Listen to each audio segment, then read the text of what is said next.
အားလုံးမင်္ဂလာပါဆိုတော့ဒီဗီဒီယိုလေးကကျွန်တော်နှစ်တိုင်းဒီ Arsenal jersey အသစ်ထွက်လာပြီဆိုရင်ကျွန်တော်ရှေ့နှစ်တည်းကလိုပဲကျွန်တော် review လုပ်ပေးနေတဲ့ပုံစံတိုင်းပဲကျွန်တော်ဒီနေ့ jersey လေးကိုလည်းကျွန်တော်ဒီမှာ review လုပ်ပေးသွားချင်ပါတယ်ဆိုတော့ဒီနေ့ jersey ကကျွန်တော်ရင်းနှစ်တည်းနဲ့မတူဘဲနဲ့ကျွန်တော် champion ဖြစ်သွားပြီဆိုတော့ဒီ jersey ကနောက်နေ့ကျွန်တော်တို့ပြီး Premier League ကန်တဲ့အချိန်မှာကျွန်တော်လက်မောင်းမှာအရင်လိုဘတ်တစိမ့်မဟုတ်တော့ဘဲနဲ့ကျွန်တော်ဒီလိုရွှေအောင်ဘတ်တစိမ့်နဲ့ကံမဲ့ဂျာစီဆိုတော့ဒါကျွန်တော်တို့လည်းထူးကြတယ်ကျွန်တော်တို့တော်တော်လေးလည်းမိုက်တယ်လို့ပြောလို့ရမယ်ပေါ့ဆိုတော့ဒီနေ့ဂျာစီမှာကျွန်တော်ဘာတွေပါလဲဆိုတော့အသေးစိတ်ကျွန်တော်ပြပေးမယ်ကျွန်တော်တို့တစ်ချက်လောက်ကြည့်လိုက်ရအောင်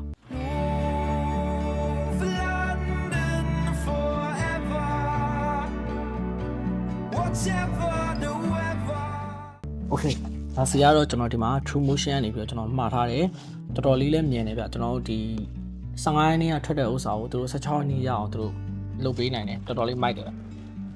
ဖြေပါဒီမှာကျွန်တော်ရှိမှာလက်ရှိရောက်နေတာတော့ကျွန်တော် fan version ပဲကျွန်တော်လုပ်ပေးလိုက်တော့မယ်ခုနက player version ကတော့ကျွန်တော်ရိုက်မယ်ဆိုပြီးတော့မရိုက်ဖြစ်လိုက်လို့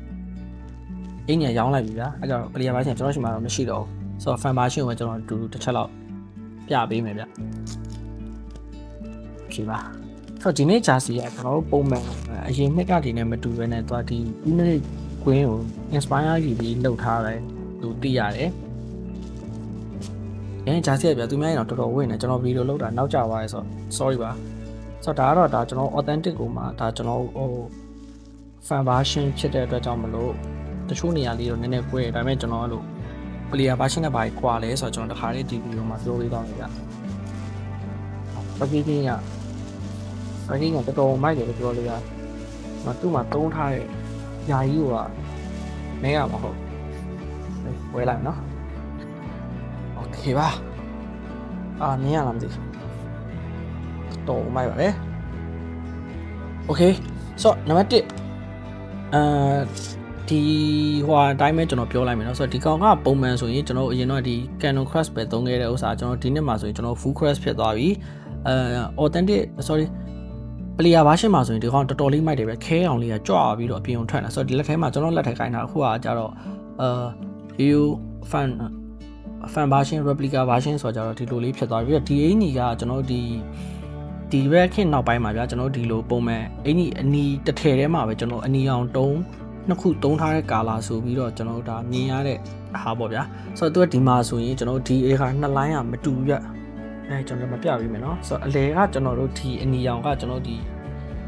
main ဒီဟိုနဲ့အရောင်တူတယ်ဒီနှစ်ခုကသူကအဲ့လိုကြက်သွေးရောင်ပုံစံမျိုးနဲ့သူကဆက်ထားအဓိကသူ့ရဲ့ concept ကပါလဲဆိုတော့သူက fan တွေနဲ့ကျွန်တော်တို့ဒီ club နဲ့ကျွန်တော်တို့ဒီလို connection ရှိတယ်ဆိုတဲ့ဥစ္စာပေါ့တဲ့သူပြောထားတဲ့ဥစ္စာကတော့ the connection between the club and the fan ဆိုပြီးတော့ဒီလိုသူတို့ player တွေနဲ့sorry ဒီ club နဲ့ကျွန်တော်ဒီ fan တွေရဲ့ connection ကိုဒီ၃ချောင်းနဲ့သူကကိုစားပြုတယ်ဆိုပြီးတော့ဒီထဲမှာထည့်ပေးထားရပေါ့ဗျာပြီးတော့နောက်တစ်ခုကကြောင့်ဗာလဲဆိုတော့ဒီမှာပါတဲ့ဒီ wavy zigzag line တွေပေါ့ဒီကောင်ကျတော့ဒါ Emirates Green ရဲ့ကျွန်တော်တို့root top မှာရှိတဲ့ဒီ line တွေကိုသူက inspire ယူပြီးတော့ဒီမှာထည့်ပေးထားတယ်သူကဒါကိုဒီ column မှာဒီ column မှာလည်းထည့်ပေးထားတယ်လို့ကျွန်တော်ဒီလက်မောင်းမှာလည်းသူကဒီမှာထည့်ပေးထားပါတယ်ပြီးသွားပြီဆိုရင်ကျွန်တော်နောက်တစ်ခုဒီတော်တော်ပြောင်းလဲသွားတဲ့ဥစ္စာကျွန်တော်ဒီရှေ့မှာဆိုရင်လည်းကျွန်တော်ဒီမှာ basic rounder ကကျွန်တော်ဒီ Arsenal အင်ကြီးလက်မောင်းမှာကျွန်တော်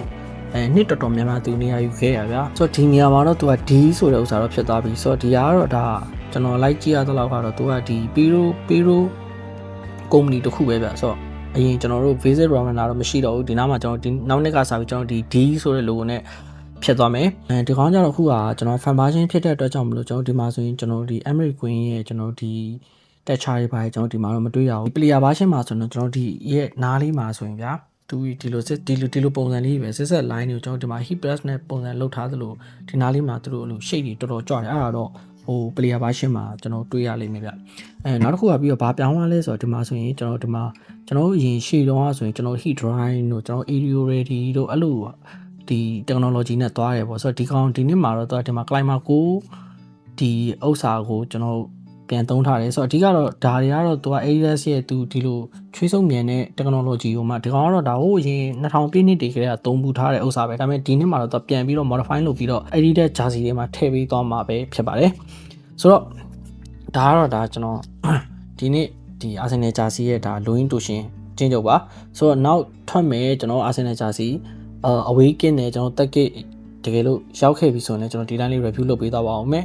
ဆိုတော့နောက်နေ့ကျွန်တော်ဒီဂျာစီမှာဆိုရင်ကျွန်တော်ဒီဘက်မှာဆိုရင်ဒီရှိပါမယ်နောက်နေ့ဒီဘက်မှာတော့ကျွေးအောင် better safety တက်ဖို့ကျွန်တော်ဒီနားမှာတော့အလွတ်ထားပေးပါတယ်နောက်နေ့ကျရင်ကျွန်တော်ဒီနားမှာရွှေအောင်တစ်စိတ်ကြီးကပ်ပြီးတော့ဝတ်လို့ရပါပြီ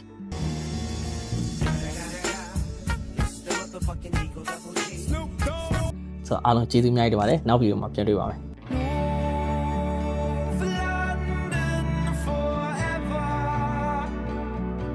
Whatever